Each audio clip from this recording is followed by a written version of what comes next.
110164, Program Studi Perbankan Syariah, Fakultas Ekonomi dan Bisnis Islam.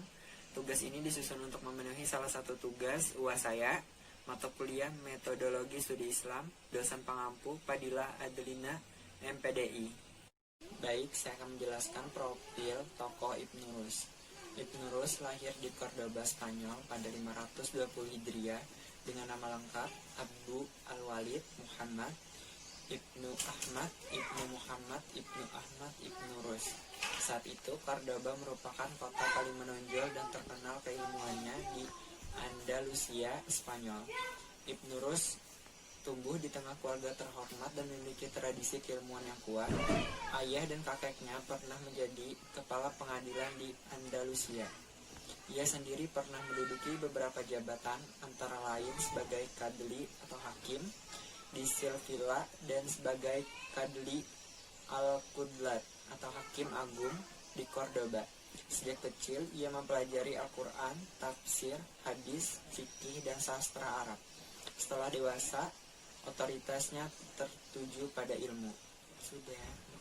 Selanjutnya, saya akan menjelaskan riwayat hidup Ibnu Rus. Abu Ya'al Al-Walid Muhammad bin Ahmad bin Muhammad bin Rus, atau yang lebih terkenal dengan sebutan Ibnu Rus atau Averroes, adalah filsuf Muslim Barat terbesar di abad pertengahan. Dia adalah pendiri pikiran merdeka sehingga khayalinya di atap gereja Sektian di Vatikan karena ia dipandang sebagai filsuf free thinker.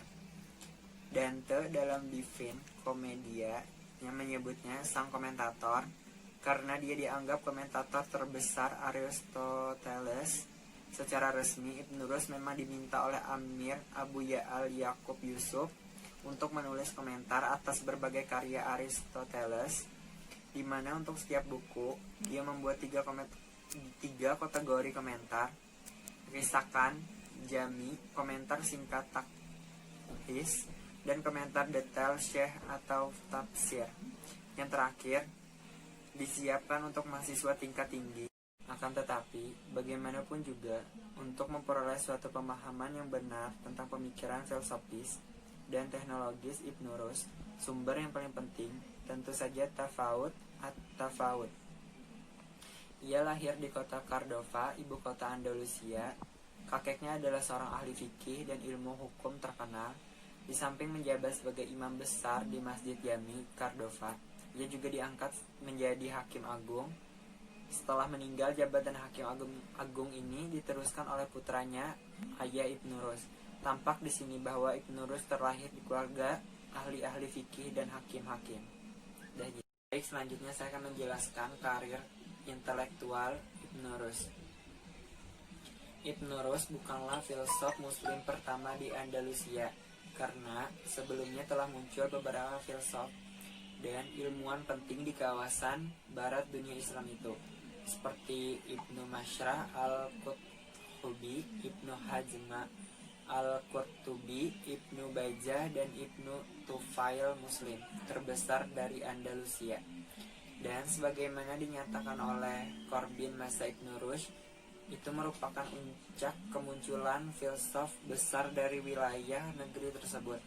Yang lebih menarik dari figur Ibnu Rus dalam peta dunia pemikiran Islam adalah kesungguhan dan ketulusannya melakukan upaya harmonisasi antara agama dan filsafat yang sesungguhnya melebihi Al-Kindi, Al-Farabi, Ibnu Sina, dan lainnya. Karena itu, pembicaraan tentang Ibnu Rus menjadi lebih penting lagi, sebab justru setelah tampil kebesaran tokoh tersebut, bumi Andalusia seakan menjadi suram tanpa cahaya yang dibawakan oleh filosofinya. Maka untuk mengetahui sedikit lebih banyak mengenai kiprah Ibnu Rus sesuai dengan kapabilitas dan otoritas yang melekat pada dirinya, ada baiknya dikemukakan beberapa tugas dan pekerjaan yang pernah digeluti dalam karirnya.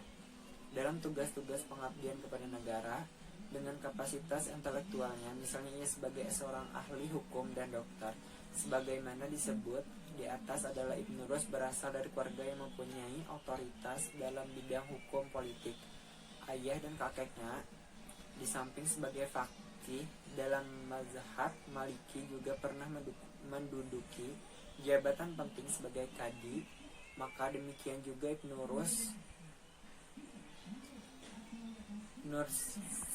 Nurholis Masjid Hasanah Intelektual Islam.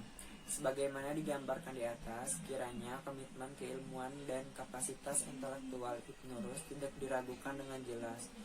Sejarah menuturkan betapa ia bersungguh-sungguh dalam menggeluti berbagai bidang ilmu, khususnya filsafat Aristoteles, sehingga keuletannya sulit dicarikan. Bandingkan dengan tokoh siapapun, kecintaannya kepada ilmu telah tertanam sejak masa mudanya. Selanjutnya adalah karya-karya Ibnu Rus. Ibnu Rus adalah seorang filsuf muslim terbesar di barat pada abad pertengahan. Demikian juga pengakuan Henry Corbin, dan masa Ibnu Rus itu filsafat Islam mencapai puncaknya. Ia termasuk salah satu tokoh pemikir yang sangat produktif.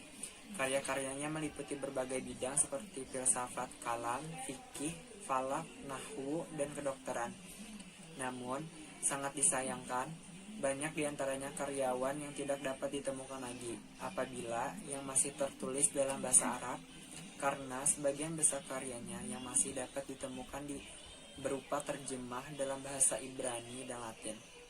Sebagian karyanya musnah pada tahun-tahun terakhir hidupnya, yaitu ketika dirinya diterpa fitnah di mana penguasa yang dikarenakan dorongan dan dukungan para ulama atau mereka yang disebut sebagai agamawan memusuhinya karena pergumulannya dengan filsafat menganggap Ibnu Rus telah menyelewang dari akidah yang benar.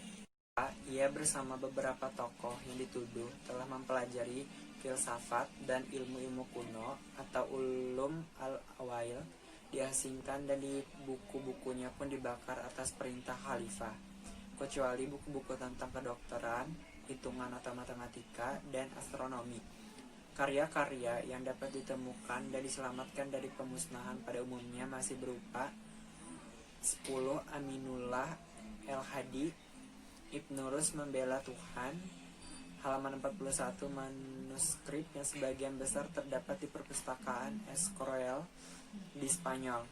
Sedangkan sebagian naskah yang berbahasa Arab terdapat di Dar al-Kutub al-Mishriyah di Kairo, Mesir, selain di Venezia, Italia, Munich, Jerman, dan Madrid, Spanyol.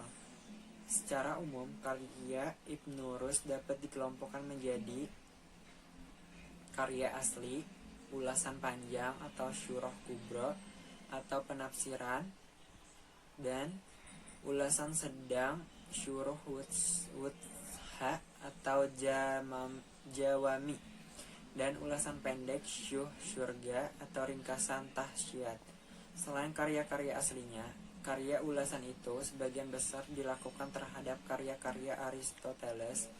Selebihnya adalah terhadap karyanya Galen dan filsuf lain. Sebagai pengulas dikatakan orang bahwa ia tidak tertandingi oleh tokoh lain, dan ia merupakan sosok tokoh pengulas besar.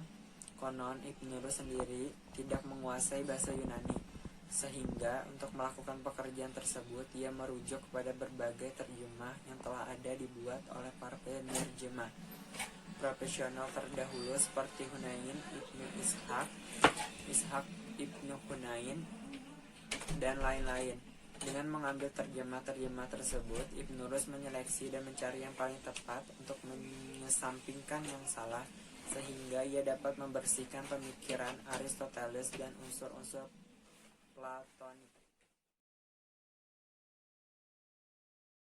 Pelajaran yang dapat kita ambil dari sikap Ibnu Rus adalah, meskipun berasal dari keluarga yang kaya dan terhormat, tidak menjadikan Ibnu Rus bermalas-malasan. Beliau adalah seorang yang mencintai ilmu pengetahuan, cerdas, dan selalu mempertahankan ketaatannya kepada Allah Subhanahu wa Ta'ala.